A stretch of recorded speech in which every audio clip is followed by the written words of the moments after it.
What's up, people? Hey, man, once again, it's Leroy Downs right here with the Just Jazz Cafe. Now, you know we talk to all the flyest people in the business, man, people who are putting it down and really, really vital in terms of their creativity, their love, and all of the things that we love about this music. Now, this brother right here, you want to talk about somebody from L.A.?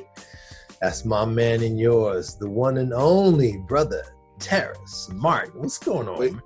Shit, we alive. I'm good. We alive. I'm happy. We woke up. We able to do this Zoom call. We good. No doubt. So since you started out with We Alive, man, we got to talk about what's happening right now in these crazy times, man. I mean, you know, we got a pandemic and then we got all this social justice stuff happening, man. And, you know, I grew up in Baldwin Hills. And I don't think you grew up in Leimert Park, but close to it. Yeah.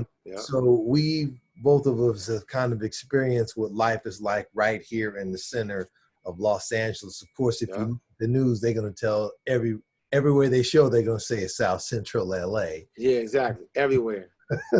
Everywhere, man. You know, everywhere. Yeah, but let's talk about these times right now real quick and how's the temperature affecting you and the music? Well, I mean, first starting with this whole Corona thing, man, it's so unfortunate, you know. It's so unfortunate that people are losing their lives over it. You know, it's so unfortunate that America has totally mishandled this situation. You know, and just no accountability and being very responsible. So that's that. We're already going through that. Right. And then the whole social justice, you know, with the police and everything, you know, I mean, for me personally, I grew up like in the Crenshaw and Slauson area. So the police has never been my friend. I've never called the police. The police have never policed me in my community. So we don't even know their true job. So so them doing what they do is what we grew up knowing what they do at the same time, you know what I'm saying? You know, but now I feel like it's just in my opinion on my years of being on earth, I've never seen it so just blatant, no level of respect. No, you know, I always say this, man. I always say this, bro, like, and I feel like this, and this could be the inner growing up in such the gang environment and operating under the gang rules, but my thing is like, we don't really gotta get along at all. We don't gotta be friends. I don't even believe in kumbaya shit. What I do believe in, let's respect each other as being humans and make sure we all make it home.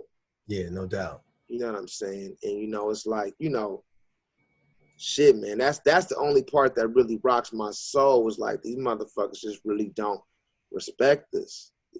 You know what I'm saying? And you know, I've been a part of different movements, and you know, like lending, you know, like whatever I could do of my form of protesting for different things. It just seems like when they get down to this police thing, you know, I mean, they're not even penalized for what they do or nothing like that. So it just, sometimes it feels like, just to be my real honest emotion, you know, it just feels like they ain't never been for us. And I always feel like some motherfuckers don't understand what it feel like until you lose one of your own, or till your baby, till you can't make it home to your baby. And when your wife is like, my husband got killed in the line of duty by blah, blah, blah, blah, blah, or like, I just don't believe how I grew up and what I feel like. I don't believe motherfuckers get it until things happen to them. Yeah. You see what I'm saying? And it's not gonna happen to certain folks. Exactly.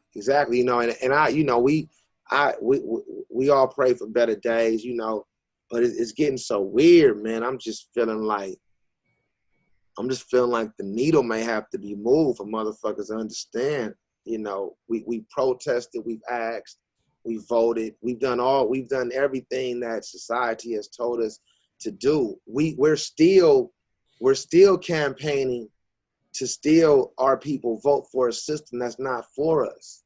Republican or Democrat, which one you gonna ride for? I just did the Democratic convention with my guy Leon, Mm. And I'm playing because I hope for a better day. Right. But then I start digging in. I'm like, man, what? Like, man, like Cube said something big the other day. I follow Ice Cube, and that's my homeboy. Yeah. It's like, but what is the Black community getting? Like, what is our contract with America? What are we getting from both ends, you know, of the stick? And it just feel like this system, I just feel like, you know, for it to even work, this shit got to be tore down and rebuilt because it was not designed for us. It will never be designed for us. And it's stressful.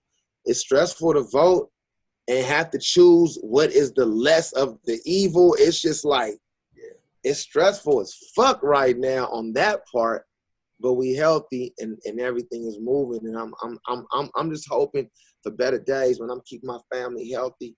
Me and my squad, we healthy, we fully ready to just take it day by day. We fully ready for whatever though, whatever, because we operate on a different frequency. My family and everybody I'm surrounded by, but we just staying alert and staying blessed, man, and just really just staying aware. Staying aware is the biggest thing right now for me. Yeah, no doubt, man. And you know, we talk about community, which is so important. And I know for many years, you know, the systemic racism thing has broke us up, man. When I was coming up, you know, I'm a little older than you, man. I got my chrome going. About a few days, man. About a few days. It's nothing, player. No, there ain't nothing to it. But when I was coming up, it was like, okay, well, there's a light-skinned brother. Okay, well, there's a dark-skinned brother, and there's me. And it was all these things. And it's like, and it got into the heads of those cats, and they acted like, oh, well, we on top. So, and it's like, okay, well, hey, what's up, man? Hey, how you doing? Like, yeah, for sure. You know, for sure. And then it switched, and then, you know, they were out, and then the dark skin, you know, it's like, but all those thoughts and ideas didn't, you know, we didn't come up with that. We weren't born into that. I think that was stuff put in our head to kind of keep us separate and all that. So it's really important that we embrace each other.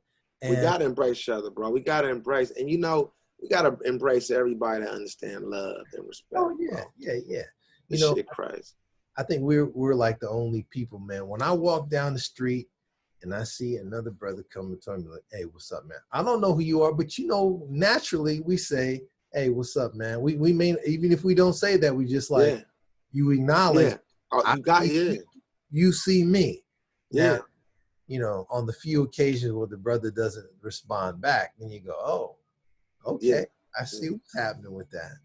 Well, you know what though? I'll say this though. I'm always like the devil's advocate. You know, I'm with you on that. The flip side is, it's like we just never know what that brother went through a split second before we said what's up. Like, we don't know what's going on in his personal life, spiritually, financially. Because a lot of folks have talked to me when I do shows, and they talk, Terry, man, you didn't even look at me. And I'd be like, bro, I keep it 100, bro. Like, bro, my heart wasn't even there. I'm thinking about this IRS shit that just came through, these kids I got to pay for, this car I got to buy for my son because he wrecked his other car, this little girl I got to do, this woman I got to get. I'm thinking about so much that sometimes I can't get to it. Now, sometimes you feel the motherfucking vibe. I'm not a fool neither, though. Right. Feel me? I'm from the land of the beast, so I'm not a fool. Like, but I still give, in the darkest places, my defense and my natural mechanism is to show love anyway. So even if you don't say nothing back to me, it don't even matter to me, bro. I know I just dropped you some of this love and keep pushing. Hopefully you say what's up to the next motherfucker that walked past. Did your part on that. I did my part. Hey, look, I can't be accountable for no other motherfucker but me. Yeah. And I tell people that too. You gotta be I'm just accountable for me. Yeah. That's real talk, man. Well, you know, we talked about, you know, the neighborhoods over on Crenshaw and Slauson. You know, I remember there's like Hungry Harold's, there's the Rouse thing over there, there's the fried chicken joint, and there was Woody's. I'm just trying to visualize. Barbecue, yeah. Woody's barbecue, the check cashing spot, the Shell gas station, the Arco. Yeah. You know, Shell, that was Shell twice too. It was Shell, then it closed down, then it became Shell again later. All these things that we visualize in our neighborhood, man. Yeah. Between Baldwin Hills and Crenshaw and Slauson, there was this. Oh, it's a community. I was telling somebody when I was young, you never had to go. I never had to go above the 10 freeway to see success ever in my life. You know, and I could go up the street to my friends that stayed in View Park, Don Miguel and Don Tomaso, all them streets up there. Go up Stocker. I had homies that stayed in all them apartments. I grew up on all them apartments that align Stocker before you get up to the Dons. So it's like we never had to go far to see success. I didn't even separate success from living, honestly, because I looked at a certain age, I looked at just love, and still do. Love is success. Like the fact we could go to house, hear some music, party, go eat some food. If I want, my girlfriend used to live up in the Dons. My wife now is from Slauson and Overhill. Okay. So it's like, oh, okay. Yeah, no. We are like fourth generation. So, Los Angeles all the way. So it's like, with so much vibe and culture. I remember everybody, man. Then I remember when crack cocaine hit the neighborhood and shit got separated. Because crack came, a lot of cats got strung out. The wars got bigger because the money got bigger, so the guns got bigger. That's when you start seeing when crack hit in the late 80s in LA, you start seeing semi-automatic guns like Uzis. You start seeing motherfuckers. Before them, motherfuckers had revolvers and a few cats had 9mm. But when crack came in, you start seeing more crazier guns, money, territory, gangs. That shit, the 80s and late 80s and 90s, that shit was like going through the, you try to peep your head out to get to the bus stop. But even through that, man, even through the darkest time, with Teddy Riley being the soundtrack for that time in life, Dr. Dre and everybody, through the darkest time in life, you were still able to feel love, and still are in these communities in Los Angeles, especially in our section of Los Angeles, which I call it, Nipsey used to tell me it's called West Side, South Central. West Side, South Central, West Side, South Central, you know what I'm saying? So, and our, we had Lamert, like Lamert saved my life. That was like, well, that's what the fuck? About, bro, I know you ain't seen this, but let me rise up. Let me see that. Come on, man. I need that, man. Come on, man. That was my guy, man. His son's one of my best friends, man. I love his family, everybody, man. I need that. Yeah, you brought his son. I mean, I knew Billy back in the day, man. I mean, I met him a few times. I was just getting to Lamert Park myself and just kind of learning about jazz there and the Fifth Street Dicks and the world stage, and just kind of, I was kind of coming into the world. I mean, I grew up on, hip hop and R&B. Yeah. I made a switch, and Lamert Park was kind of like my home for all this open music. It felt good, huh? It felt like home. It felt like home. I was not a musician, so I'm coming in as a spectator, looking and learning. But I saw you come out the world stage with your saxophone. I mean, you didn't have all the big fro you got now. In the 90s. Yeah, I was a young guy. Yeah, but that's cool. I mean, like I respected that, because I'm like, well, look, this cat's got his saxophone, and there's Kamasi. I'm like, I'm learning what's going on here, man. Yeah. You had special touch with this cat right here, brother Billy Higgins, in case y'all didn't know. Okay. Oh yeah, man. So tell me about some of those times in that relationship with Billy, man. I met Billy, man, when I was like 14 years old. You know what I'm saying? I met him through my bro, Karan Harrison. He stayed up Don Miguel, in the Dons and everything. Beautiful on drum. He was a drummer. Is a drummer. And I met him through Karan, 14, 15, and I just got, Billy stayed in the area. Like at the time, he stayed off La Brea. You know what I'm saying? Like La Brea and Slauson. That's still in my section. That's like for those out of town, that's our section. That's still in my section. So Boom, boom. yeah, he was like, he was a superhero that was close. I remember hearing the records of him and Lee Morgan, Jackie McLean, and Cedar Walden Trio in the 60s and all these crazy records. And, you know, it's like, when I got to meet him, it was just like meeting your history, you know, everything about you. And he just embraced me. I would ditch school and go by his house every day. He didn't even know. He knew I was ditching school, but I was just such a starving student. Like I was hungry to learn. Still am, but I was like very eager to learn about the music. Like I wanted to know, you know, he kept telling me George Coleman. Then I dug into George Coleman and, you know, the music of Dexter Gordon, you know, and he was big on the music of Monk. He would know all these songs that nobody knew of Monk, like a song called Skippy and all these other tunes by Monk. And yeah. He would teach me so many, and Cedar Walden would come over, they would teach me so many songs and Cedar songs like Bolivia and Ugitsu and all these tunes. So I would just be over there, man, just really in love with learning. The fact that he was from LA, you know, he went to Jefferson High School, you know, so he just gave me the real LA history that I'm happy I really spent I spent almost every week, you know, when he was in town with him, just loving him and just loving to learn. My mother loved him because I finally had a role model of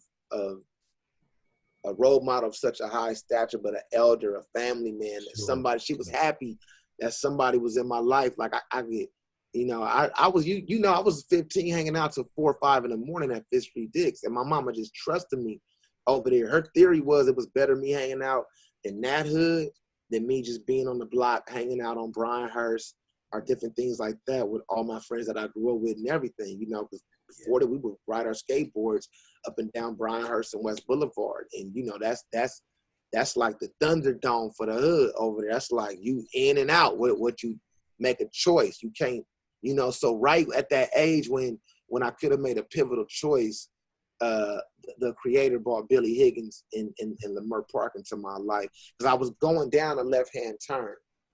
You know, I was going down, not because I was, you know, I didn't grow up fucked up. I know these was the homies. It's what it was. It was 6-0 or nothing. It's what it is. And it's just what I know. It's the vibe. I still love Coltrane, though, and hip-hop. But this is it. Like, that shit it was never separate to me. You know what I'm saying? So when Billy Higgins got into my life, he helped put a lot of those things, those feelings and emotions into perspective. I didn't know how to describe those things. You know what I'm saying? But Billy Higgins prepared me to my destination that lifted me off into the mainstream world after Billy Higgins was Snoop Dogg. So Billy Higgins prepared me to get with Snoop. And then when I got with Snoop, it was everything, because it was like both the Billy teachings, and it was like the creator knew to put something I could really relate to in front of me. I could tie my spirit to it. What at a young age, you know, when I was young, I wanted to be a Crip my whole life because that's what I was around. You know what I'm saying? And my family and everything. So he put the biggest Crip in the world in front of me to guide me. But he was positive. And he was for family, loyalty, God, taking care of your finances, paying your bills on time, treating others respectable, always defensive energy, never aggressive, spite, you know. So it was interesting how when Snoop came into my life, I used to worship Snoop before I met him. Like, Snoop, like, this is the shit, Snoop Dogg young. And then when I got with him, respectfully and positive, everything that I thought Snoop was, he was on a bigger level. It was like, yeah, he was the biggest Crip, but he was the biggest loving person, family person, loyal to his friends, helped lessons, firm on his decisions though. He don't fuck around. It's yes or no. It's it. Ain't no middle of the road shit.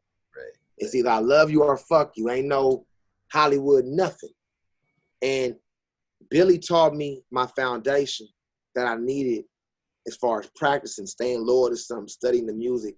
Snoop taught me how to mix all that with respect, with work ethic, and still give the people what they want. Like they both, those two are to me the biggest.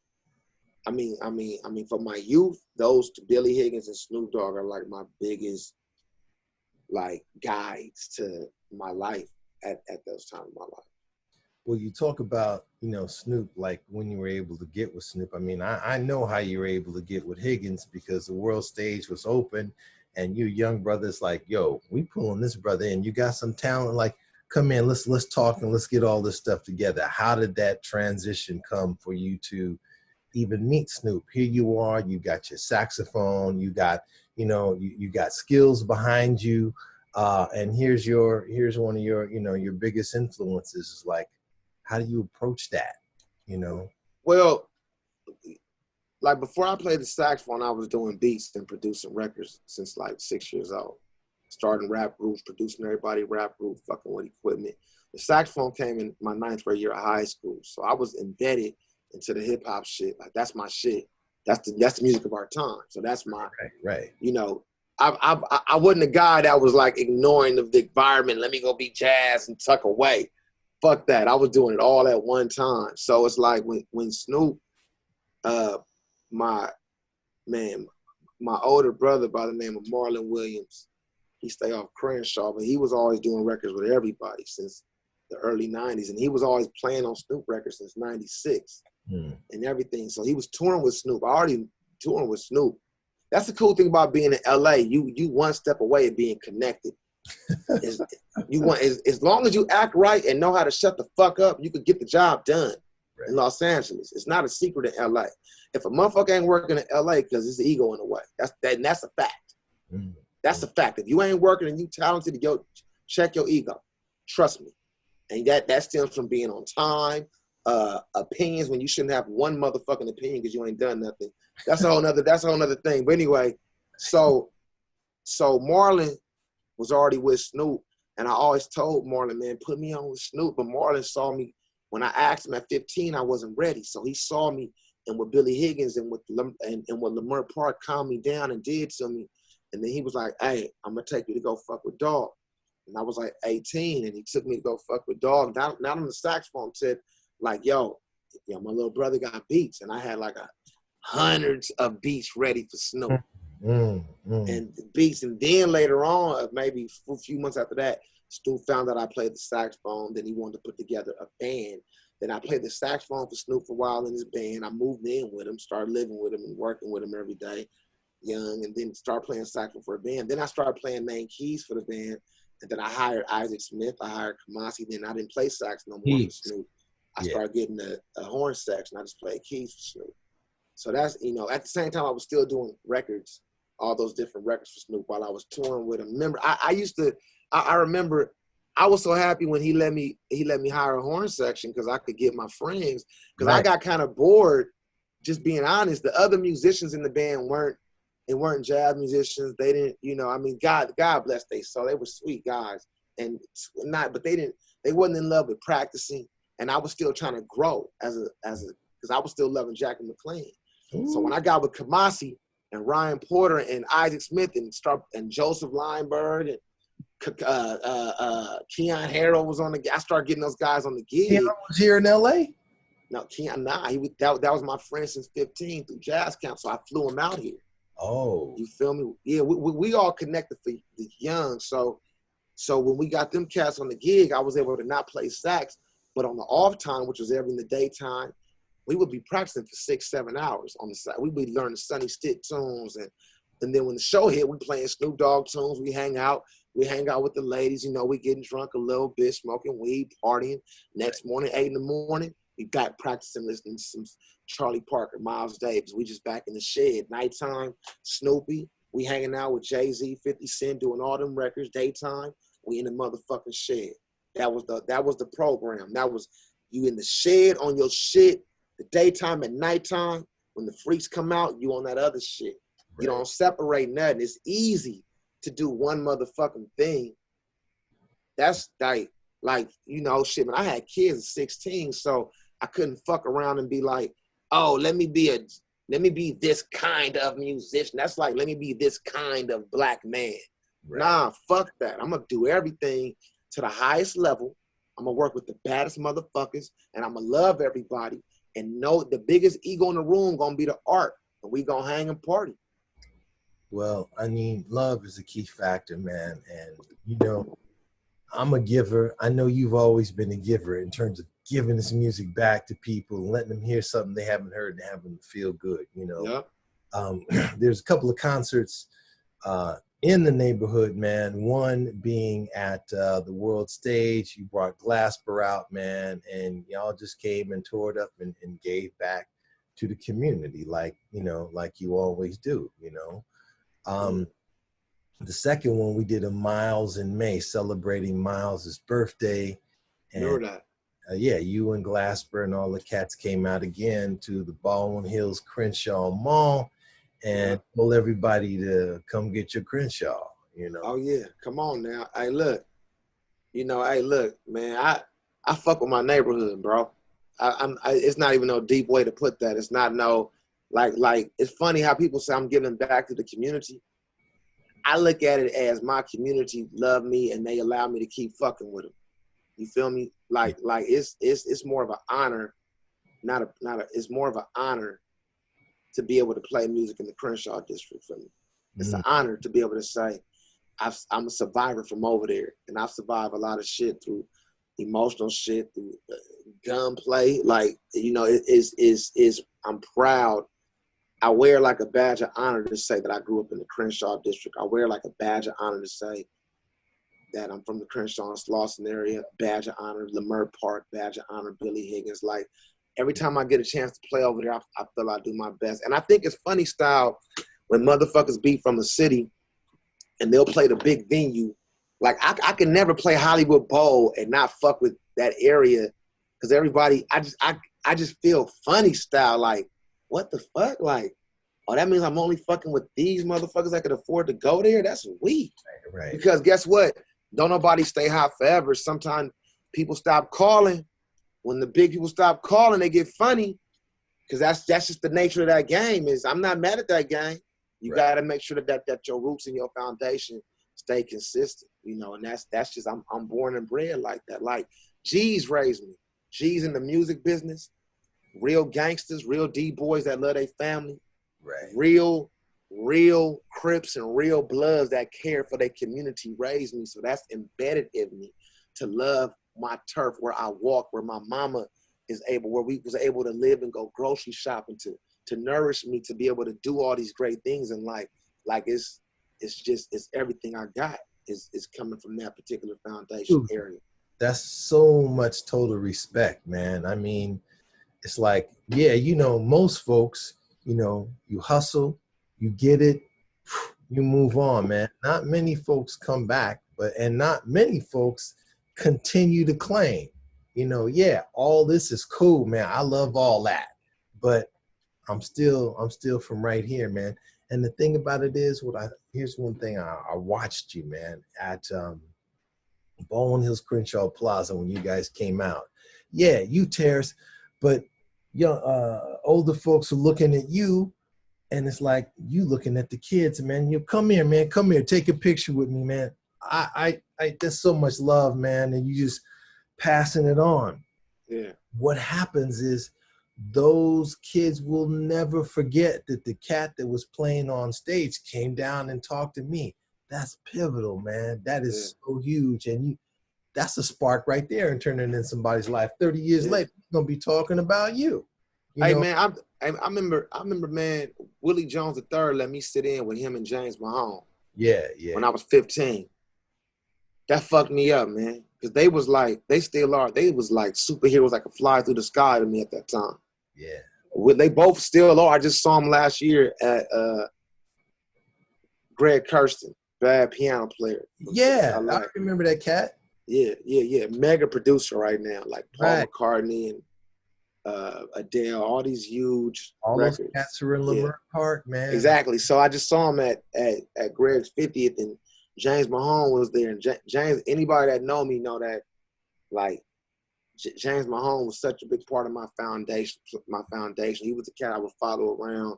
It was funny. It's like when I hear Jackie McLean talk about in Harlem how he would just look at Charlie Parker or Sonny Rollins. That's how I used to look at James Mahone and Willie Jones and, you know, those cats like that. You know, that's dope, man. Though the whole Black Note crew, But Yeah. those two in particular, Mm. James Mahone and Willie Jones, was like the ones I was really following around. Well, those cats, and then that's one generation. And then here come the next generation, man. Y'all just blew up and took it to the top and kept it Crenshaw, and Oh yeah. and you not only get a chance to teach people from your community, like, man, they're ours. Because believe me, that's how I feel when I see you guys playing around. I'm like, Yeah, those yeah. are mine. I love that, and we feel that, bro. Like I feel that. Like I feel that. You know what I'm saying? Like I feel that. I love that. And I think a lot of that even got to do because we've been working, but just a huge catapult was Kendrick Lamar and To Pimp a Butterfly and just with the whole Kendrick camp, with the whole TDE, because I've been fucking with them since 2005. Like we've been doing records, all the records and mixtapes and everything else. But that's what I'm saying. Like from being raised with G's to being close to them and Snoop and everybody, I came through the game. Everybody that was still attached to their cities. Kendrick, keep it Compton. Dog, keep it Long Beach.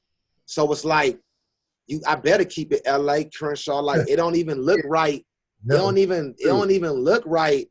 Like that's weird to me, bro. Like no, we don't all even look right. You like that too. We like, yo, Terrace. Like what's up with that?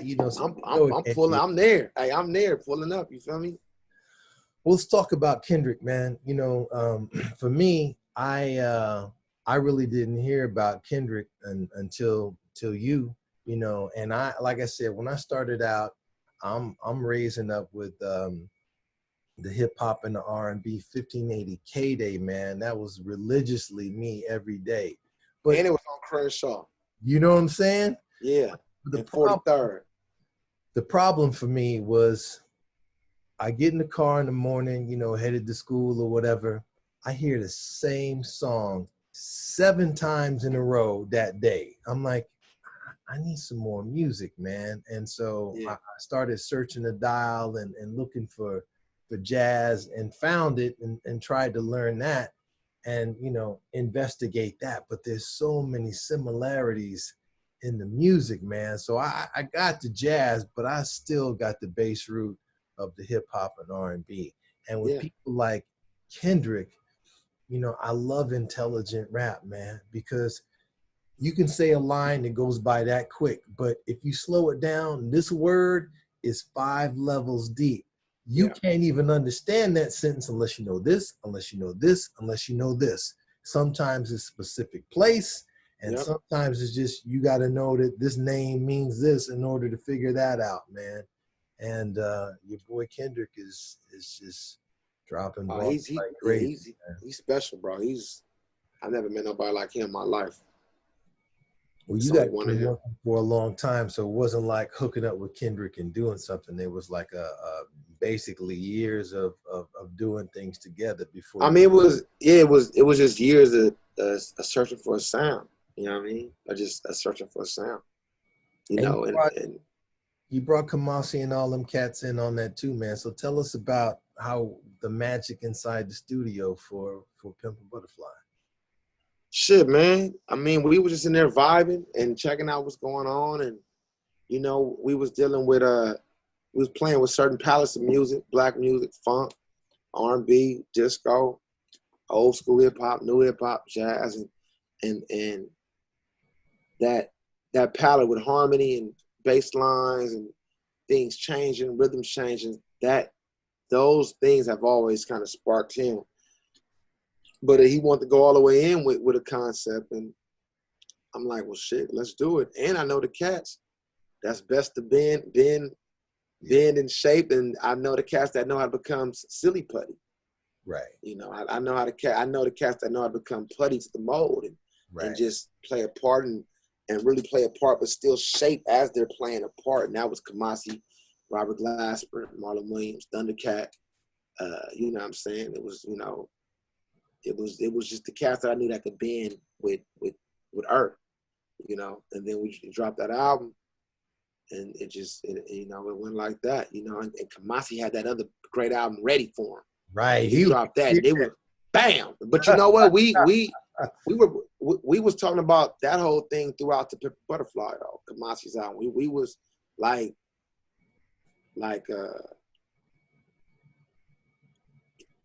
Kamasi did strings for Pimp a Butterfly because I heard Kamasi's album first, and I said, "Can we have some of that?" Right. Wow. I heard Kamasi's album, The Epic. Yeah. I knew that was gonna be big, so I said, "Can we get some of that?" And that's why their mirror is it's interesting how those two albums work. But it's like you can play one after another and feel elements of close familiarity. If not, they're like cousins a little bit, you know. Yeah, no, it's so dope, man. And just for the longest time, I've always thought about these catalysts in the music, you know. For me, being on K-Jazz back in the day, you know, here's jazz and here's all these older folks that are listening to this jazz. So it's like, all right, you guys got it. And then maybe the young folks weren't really listening to jazz so much. When I came along, I'm like, I feel like I'm the catalyst between these old cats. Y'all, I know you guys know your stuff, but you need to listen to the young cats. Yeah. You guys need to know this. And the old cat's like, oh man, you know, I don't know who that cat is, but you know, when you talk about Sonny Rollins, I'm like, I know you lived it, you got your stories, but you got to keep your ears open to hear this. And you guys, man, I know you're young, you're doing your thing, and it sounds great, but still, man, you got to give respect and honor. So you and Glasper, man, I hold in that position as well too, because there's R&B and there's hip hop and there's jazz, and through your lives and just everybody that you grew up with, that you went to school with, you know, it's like you bring this mesh of sound together, man. And it's really great how I've seen you guys pull both sides together. You know, thank you, man. Thank you. It's phenomenal, man, and it's so important in how this game is changing, man. I mean, talk about how you and Glass. I mean, because you guys are tight, man. I've been watching. You know, you're doing your thing, and you got this brand new Dinner Party album out, man. Let's talk about that a little bit too. Okay. Well, you know, me and Robert, man, we met at 15 at a jazz camp in Vail, Colorado. Me, Robert, Kenyon Harold, and Brandon Owens. That was like.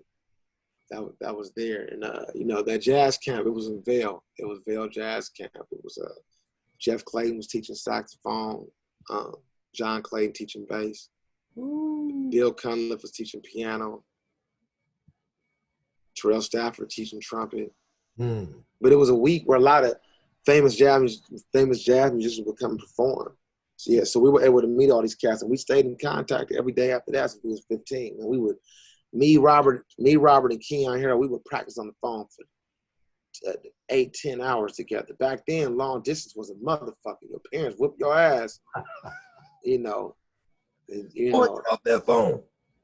Yeah. Get your ass off that motherfucking phone unless you got a goddamn job. You know, now that's called abuse. But back then, that's how you, as a single mama, right. You know, you kind of had to get your boy prepared for what this world was gonna be like. So you had to do 2 jobs. So get your ass off. Terry, my bill $300. It used to be rough.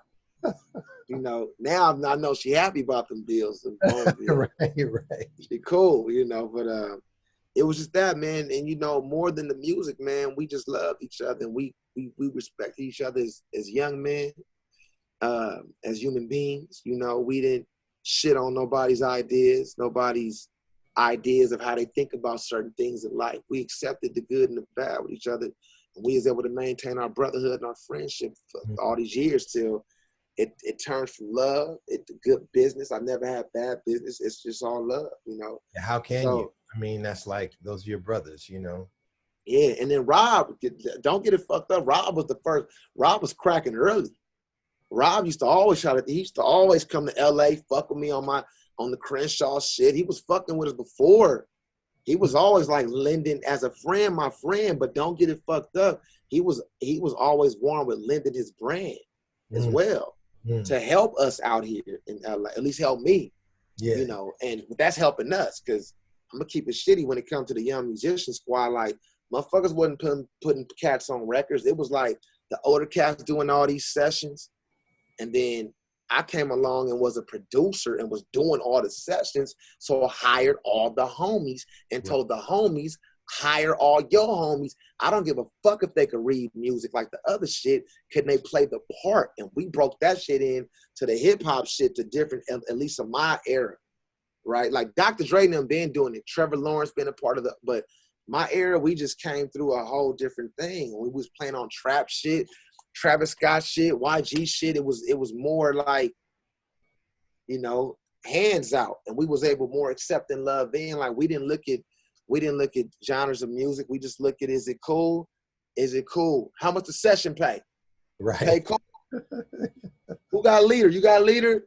Terrace, you the producer of the record? Yeah. All right, let's go. Boom. Because business is important.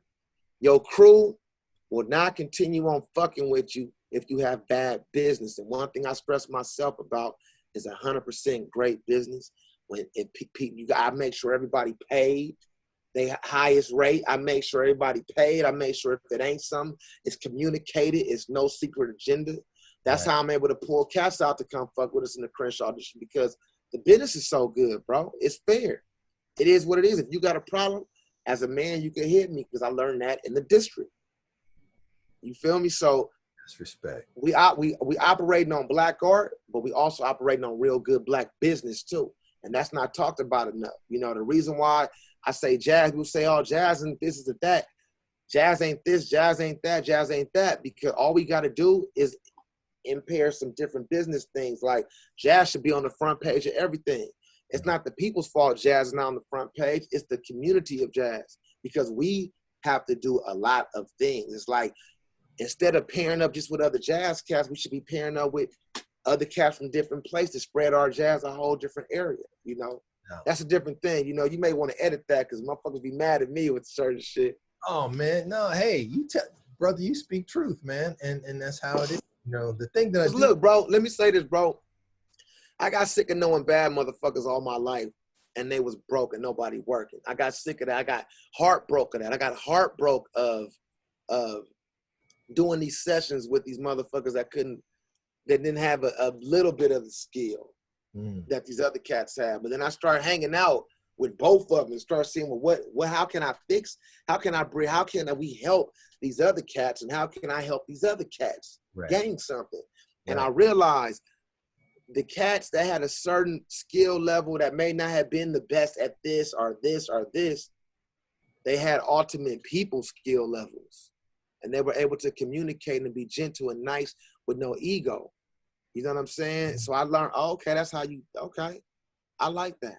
Because, you know, in the other, you go to a jam session, you know, every time I go to New York, I go to Smalls. It's about 100 motherfuckers like they want to chop my head off physically.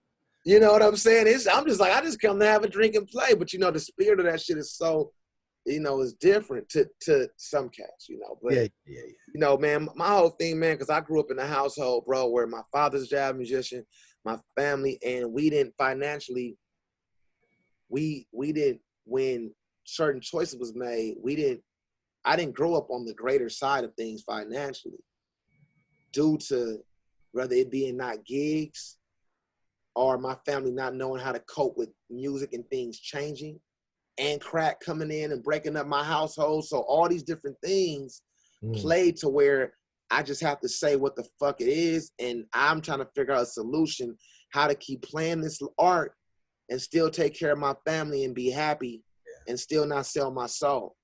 You see what I'm saying? So I always try to develop certain things that I can help some or the next cat. And what I just come to find out, Leroy, is that you 100% humility, responsibility, and accountability are the three things that I feel help me and help the people that I look at. Dr. Dre, Snoopy, Quincy Jones, Herbie Hancock, they all got these few things in common. And I see these things, and I see so many other people that don't have none of these things in common, except they have one thing they common, is that they all feel they're not living to where they should be living, and they're suffering and everything because of ego and attitude. Not everybody, but these are things that I went through.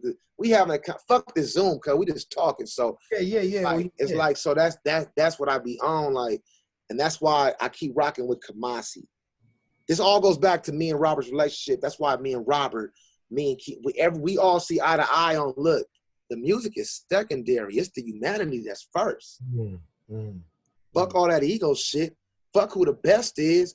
Nigga, who could take care of their kids on time? Huh? Right. Who could pay their rent? Who could pay their mortgage? Who could help their mama out? Who could help somebody else's mama out? Huh? Who could do that?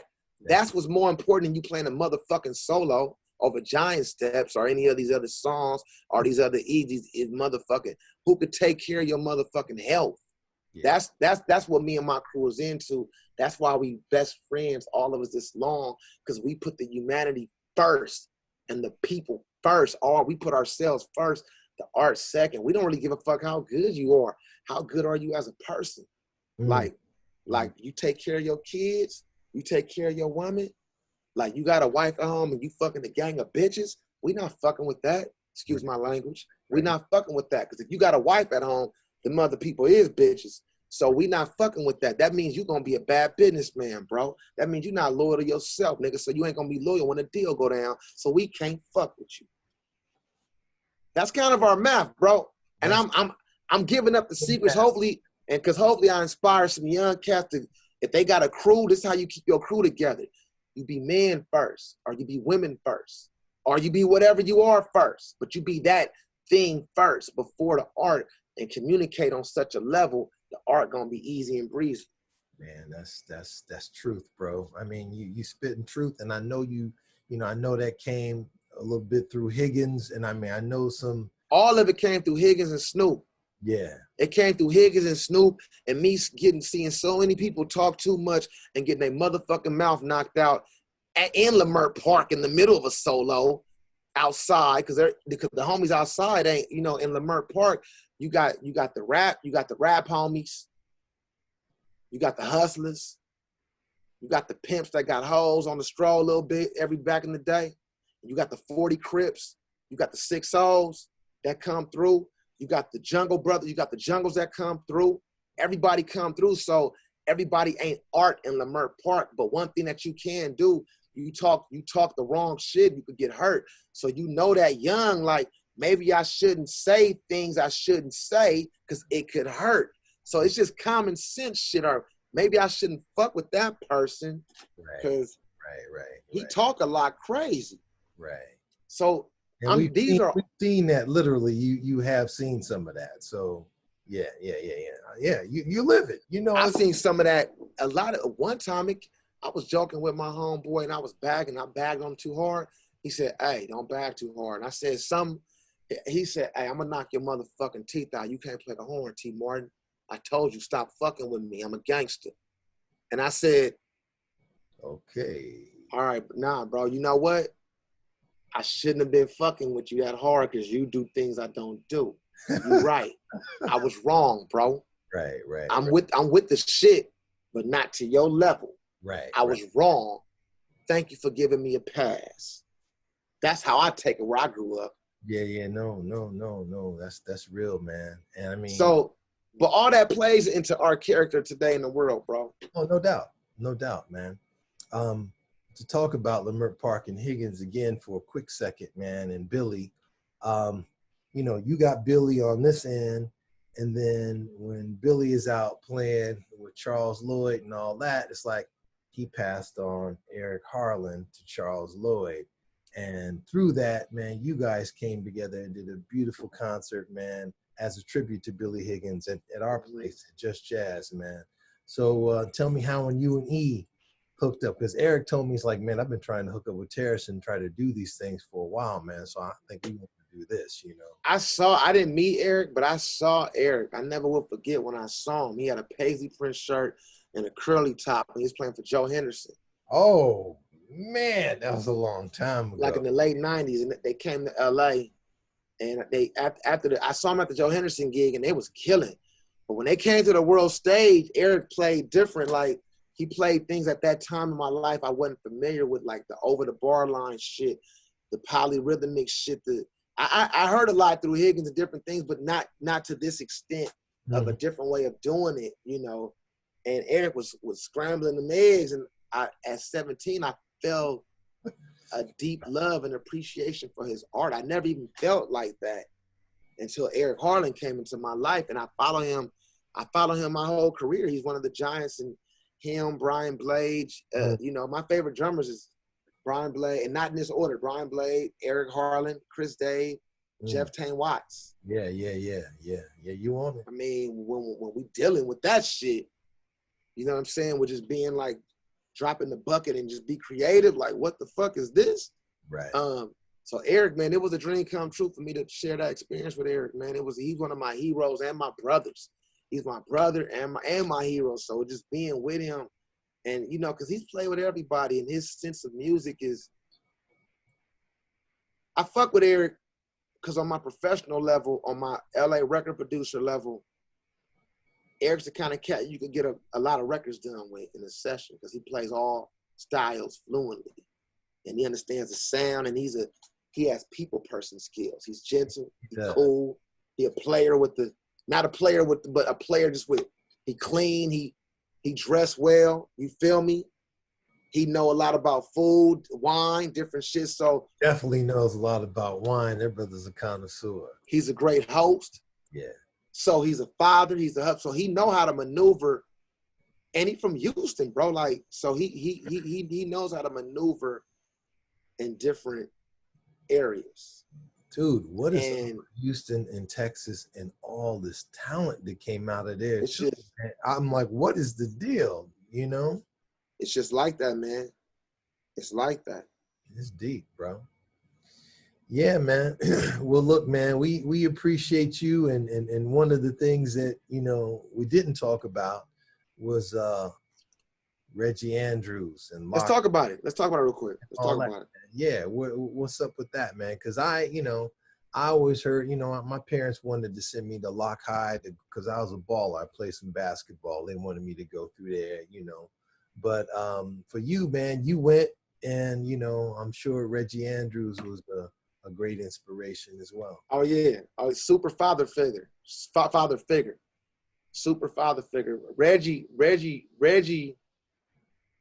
If I had a chapter of Reggie Andrews in my life, it would be college came early.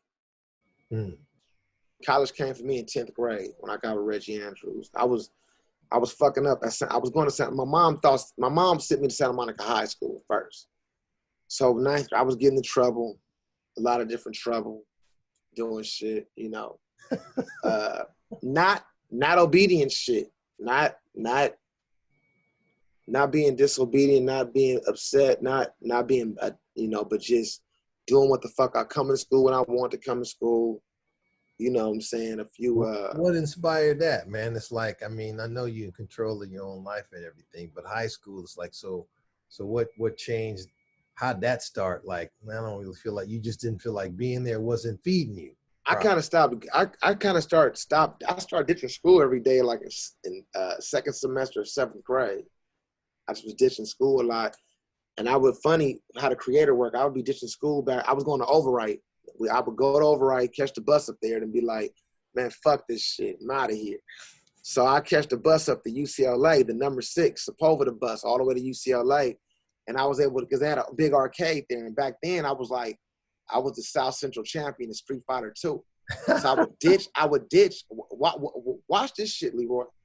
I would ditch every day and go up there. 8th grade, ditch school. I don't know how I graduated. I really hardly didn't. I didn't know it. I hardly didn't. Anyway, ditch. I finally left junior high school. Remember, I was addicted to going to UCLA 5 days a week, championships, playing. Because back then, they had an arcade up there. They still do, I think. In Westwood? Had an arcade. Yeah, Westwood. Yeah. At UCLA, they had an arcade next to the cafeteria. So I was fucking up the college students going up there, killing them. I was taking all their money, shooting dice and everything on campus, UCLA, young. So when I got to 9th grade, I checked into Santa Monica High School, but that summer's when I fell in love with the saxophone. So when I got to 9th grade, Santa Monica High, where I started studying the saxophone, and there was a cat named Ben Wendell that was at Santa Monica High. He taught me how to play a lot. Ben Wendell, he was the guy there, taught me how to play a lot. But I went to school for like a first semester in 9th grade, but I started ditching again. I was addicted to Street Fighter 2, bro. I was addicted to games. But now I play the saxophone. So now I go up to UCLA to play the games, but I walk past the music room and I hear jazz, somebody playing saxophone. And I'm intrigued. So Right. now I go from going to the arcade to ditching every day, sitting in professor classes. Billy Childs was teaching, Harold Lamb was teaching there at the time. Kenny Burrell. Yeah. I would ditch school and go to these classes. They thought I was a student there for years. And that's where I learned how to read music, from studying with some of those guys at UCLA when I should have been, until one day I was walking to school and the police pulled me over and I was ditching. And then I went to juvenile hall. They took me to court and I stopped going up there. But by then I learned, I studied a lot early at UCLA in 9th grade. So I got good kind of fast, reading music and everything. Then I got kicked out of Santa Monica High, I think, for stealing some shit or some shady shit, doing some fraud. I was so bad on some other shit then, but I got kicked out of school. But the school security there named Mad Dog. Mad Dog was the drummer that was friends with Reggie Andrews, and he had been telling Reggie about this young black kid from LA that's going to Santa Monica. And Mad Dog had been kind of saying, I learned Reggie later, he ain't really like these other kids here. We got to get him out because he's not operating well around these other things. He needs something. It was Mad Dog, and it was another brother named Ron Wilkins. Ron Wilkins was in the Watch Riots too, and he was my counselor. So they called Reggie because they was looking at me already. So Reggie, when I got kicked out that school, Reggie was prepared for me. Like, oh, he got kicked out. Let me go talk to his mom. Let me get him at Locke because I know what to do with this. Right. And he said, man, somebody said, you want to go to Locke? I said, Locke? On the east side? Fuck no. Hell no. Nigga, send me to Crenshaw or Westchester or Hamilton. Or I'm not going to, I'm not from the east side, so I'm not going over there. You know, remember at this time, I'm transitioning from being in love with Crippen to want to be a full-time musician. So I'm like, I'm not going to where I know it's rivals or whatever the case is at that time. And my mom was like, shut the fuck up, get your black ass over there. Boy, you done fucked up at every school. You ain't been going to school. Take your ass to the east side. This man say you want to help you. Get your ass over there. Took my ass over there, and it was the best thing could have happened, man. My first day of school, man, the best thing could have happened to me. I walked in to Ronald Bruner sitting right there. Oh. And his brother, Stephen Bruner. And me and Ronald was at Locke, and we practiced 8 hours a day, still did school, and it was the best thing I could have done in my life was get with Reggie Andrews. And Reggie started teaching me about things like publishing. Reggie started teaching me how to really put songs together, how to produce records.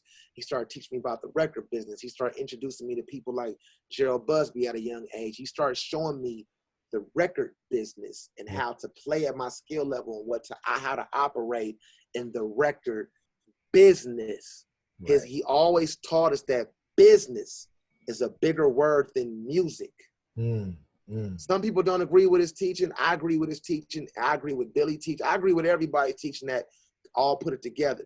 But his teaching taught me to this day. His teachings taught me how to make a living for my children. I'm living in a home because of his teachings. He was like, between him, young, hearing about publishing, royalties, contracts, get a fucking attorney. Make sure your attorney has good relationships with that attorney. If you get that attorney, but he's such a hard attorney and doesn't want to play ball with other attorneys, you don't get the deal done because your attorney has an ego and you're missing out on your motherfucking money. So he taught me these things that were pivotal in my life. So when I got with Snoop, everything is like a community. But yeah, Reggie Andrews' father, Billy Higgins' father, Snoop father, all of it. Let's talk about Herbie Hancock father. Ultimate. I mean, it's like if Herbie's giving a call, it's like there's nobody who's not going to answer Herbie's call. It's like, okay. Yep. Well, you know, the one and only, man, Herbie Hancock, man. That's Herbie, man. Herbie's the guy. Herbie, you know, I've been inspired by her. I mean, that's one of my biggest influence in my life since I came in to even start learning that style of music, you know. So just a dream to get with him, man. You know, got with him, and he was looking for me. Robert hooked me up with him, and we've been together ever since, going on 6 years now. Like, you know, it's like he's been such a powerful force in my life and a teacher. How has Herbie you know, he brought you in. What is he getting from Terrace? How is he interpreting your sound and then like, oh, and then, you know, making it work? Yeah, I don't know how he's interpreting it, but I would like to think it feels warm to him. That's why I'm still on the gig and I'm still producing this album. You know what I'm saying? So hopefully that's the vibe, you know. But yeah, I love her. I don't even know what to say about him. I just love him, you know. It's big, man. It's big. He's big, and there's lots of love for you, man. Thank you for not forgetting, folks, you know, blasting out of the neighborhood and, you know, okay, there he is. He's on Mars now. We still Oh down. yeah, nah. We got so much work to do in the neighborhood. You know, we got a lot to get right with all neighborhoods. With you know, you see what's going on with the system. And the one thing we don't need to be doing is be bickering, arguing, and fighting each other right now through music, through gangster shit, or through anything else. Right now, I think we all need to come together and figure it out. We got to figure it out. It needs to be black on black rhyme. You know what I'm saying? Yeah. Like yeah. all that harmony, that love, and that community. Yeah. Man. Yeah. You do it correct, brother. We nothing but love and appreciation for everything you do, man. And it's all good. Thank you, Leroy, man. I appreciate you, bro. Hey, man. Thank you, bro. Oh, hey, before we bounce, I gotta tell you, man, that I blasted Pig's Feet on the radio, man, on my KCRW. Oh, thank you, man.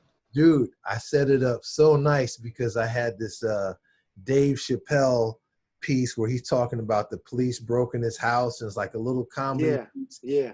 Right after that, them helicopters came. Ah. Woo! Thank you, man. Oh, Thank you. Yeah. Thank you. We got you, bro. I appreciate that. I appreciate that, man.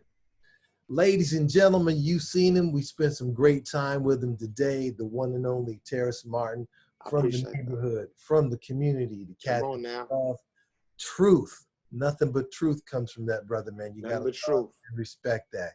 Thank you so much, man. Appreciate you. Thank you, bro. Peace, man. Absolutely. Handle that business, bro. Yes, sir.